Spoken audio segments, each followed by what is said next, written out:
ำพรากจากไกลโอ้เอ๋ยมองไม่ใจระทมขวัญเอ๋ยอย่าเศร้าเจ้าจงคมอย่าตรมน้ำตาจาบัน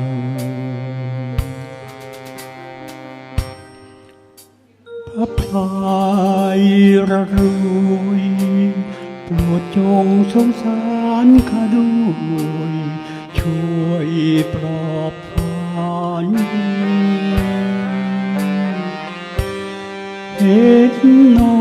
งข้าช้ำร่ำคืนวันเจ้าพลันปลอบฝันให้ที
น้อ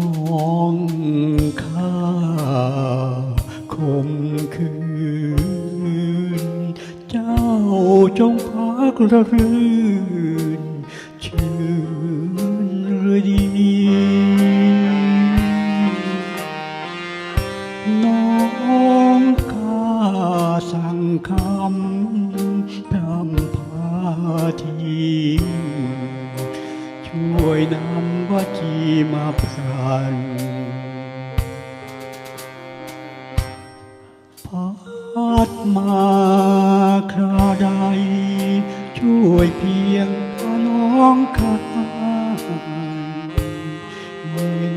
เท่านั้นแม้นพัดจัดไป